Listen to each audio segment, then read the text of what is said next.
Sir ಇಲ್ಲಿರುವಂತ switches ಅಲ್ಲಿ ಏನಕ್ಕೆ use ಆಗುತ್ತೆ? ಈ ಸ್ವಿಚ್ ಬಂದು ಇದು ಲೈಟಿಂಗ್ಸ್, ಟಿವಿ ಆಪರೇಟಿಂಗ್, ಇದು ಇಟಿಎಸ್, ಫ್ರಂಟ್ ಬೋರ್ಡ್, ಆಮೇಲೆ ಎಸಿ ಬೋರ್ಡ್, ಓಕೆ ಈ ಕಡೆ ಫುಲ್ ಲೈಟಿಂಗ್ಸ್, ಓಕೆ ಅದೆಲ್ಲ ಇದು 4 indicator.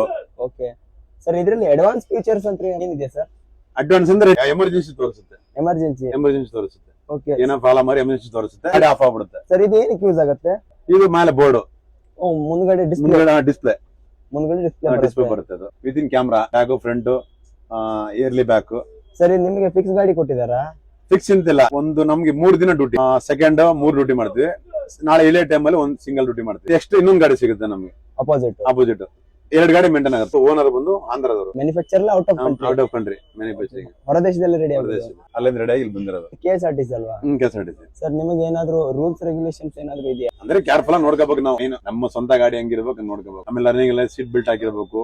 Phone not allowed. 80 kilometre last. ಕ್ಯಾಮ್ರಾಗಳಿವೆ, 80 ಮೇಲೆ ಹೋಗಂಗಿಲ್ಲ. ಟೌನಲ್ಲಿ 90 ಹೋಗುತ್ತೆ, ನಾವು ಸ್ವಲ್ಪ ಅವಾಯ್ಡ್ ಮಾಡ್ಕೋಬೇಕು. ಓಡಿಸ್ಲಿಕ್ಕೆಲ್ಲ ತುಂಬಾ ಕಂಫರ್ಟ್ ಇದೆ, ಕಂಫರ್ಟಬಲ್, ತುಂಬಾ ಸ್ಪೇಸ್ ಇದೆ ಒಳಗಡೆ ಎಲ್ಲ.